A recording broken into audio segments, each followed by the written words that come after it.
Vamos a profundizar más sobre la expectativa, sobre el país, sobre cómo llegamos a este día electoral. Quiero saludar a Edgar Gutiérrez, él es coordinador de Benebarómetro, consultor político y asesor de campañas electorales. Y justamente Benebarómetro acaba de publicar unas cifras. Edgar, bienvenido, buena tarde, te saludamos Jairo Libreros y yo.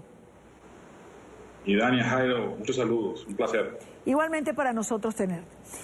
Yo comenzaría preguntándote, ¿cómo llegamos a este domingo electoral? ¿Cuál es la percepción país que traen los venezolanos? La evaluación de los venezolanos sobre el país no podría ser peor. En este momento, 9 de cada 10 venezolanos piensan que la situación es negativa.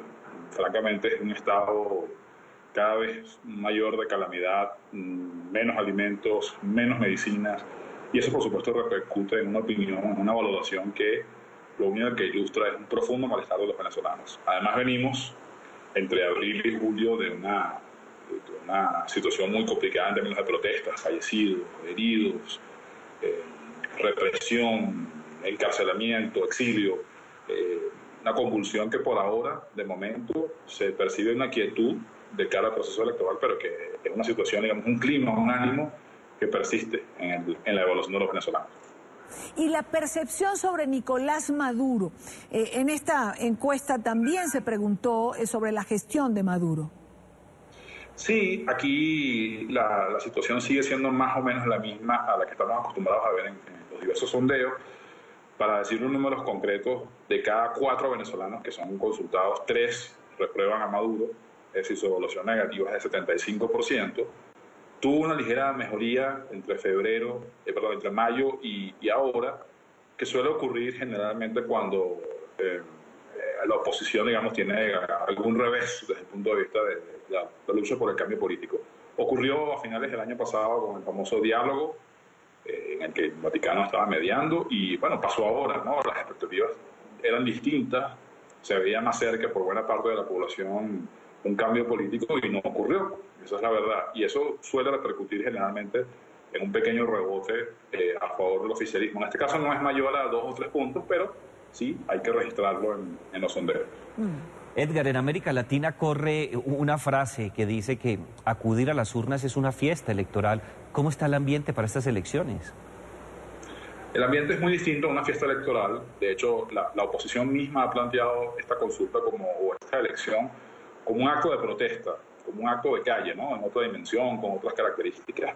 Evidentemente no se puede gozar de un ambiente típico de una campaña que es más bien festivo, es más bien, digamos, emotivo, que lo que se vive ahora en Venezuela. O sea, la situación, digamos, de depauperación social es tremenda. Cada día el venezolano puede adquirir menos productos, no solamente por la escasez, ¿no? Lo difícil que es conseguirlo, sino por un tema básicamente de ingresos. O sea, la devaluación y la inflación tienen los bolsillos de los venezolanos demasiado golpeados.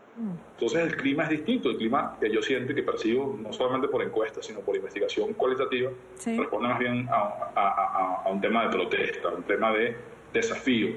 Es un acto más que electoral para escoger gobernadores, si me permiten, sí, lo vería casi como un acto referendario.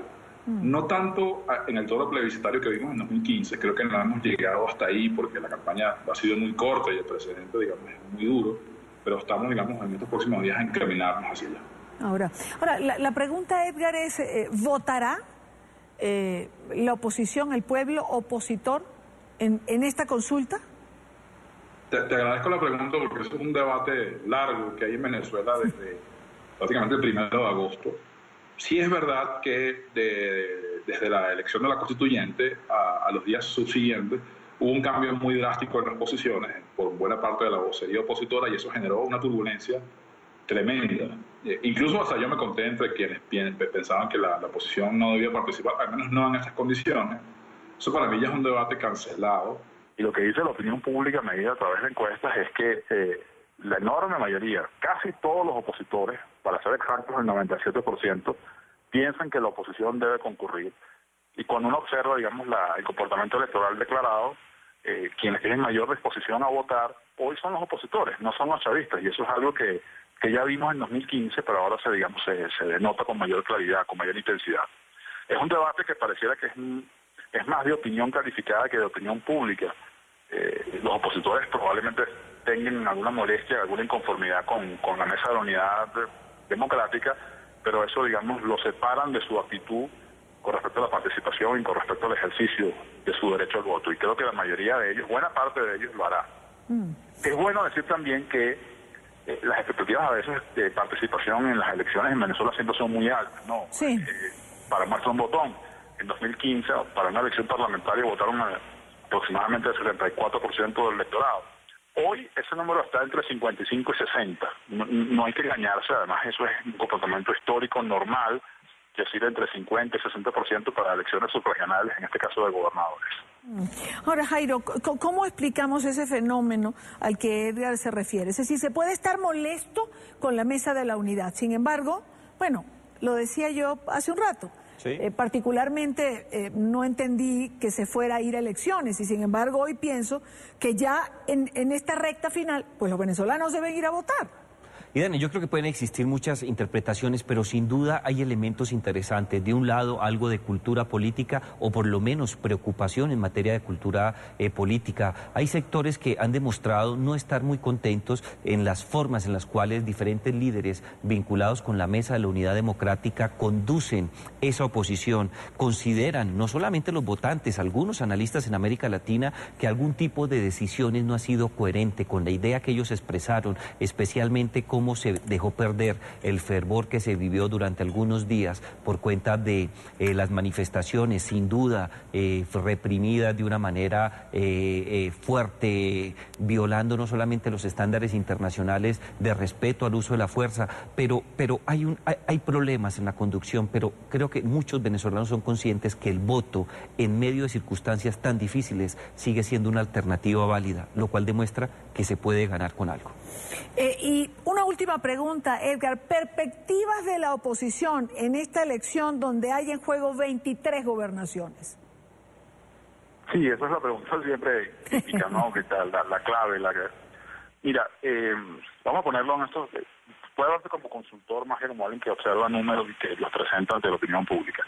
Yo creo que aquí básicamente hay que tener una gerencia correcta de las expectativas porque, aunque yo les he hablado de encuestas y los números hoy favorecen claramente a la oposición, es decir, si la elección el domingo se celebra en condiciones medianamente normales, con un mínimo de garantías, que eso hoy está en cuestión, yo tendría pocas dudas en afirmar que la oposición seguirá siendo mayoría en cuanto al voto nacional, en cuanto al agregado. Pero resulta que esta es una elección que en realidad son 23 elecciones y hay que verlos. Hay que verlas con detalle. Hay estados donde, Jairo comentaba al inicio, la dependencia económica de los venezolanos del Estado es prácticamente absoluta. Claro. Eso es alrededor de 7 o 8 estados, la Venezuela, digamos, más rural, más desconectada, más desinformada, más dependiente económicamente, donde ahí el oficialismo parte en ventaja. Sí. Tanto que en 2015, donde la oposición le fue extraordinariamente bien en las urnas, el oficialismo ganó 6 estados. Yo creo que hay posibilidades de que por razones de manipulación, la bochornosa conducta del Consejo Nacional Electoral, sí, y otros fenómenos como una campaña muy corta, muy asimétrica, ese número puede aumentar. Pero mi escenario base sigue siendo en que la mayoría de las gobernaciones deberán estar en manos opositoras si es que no ocurre algo distinto a lo que es el comportamiento y cómo funciona, digamos, una sociedad en democracia, ¿no? Al menos en elecciones, porque Venezuela dista mucho hoy de lo que puede llamarse una democracia. Así es. Edgar Gutiérrez, gracias por acompañarnos en la tarde de hoy. Siempre un placer. Un abrazo para ti.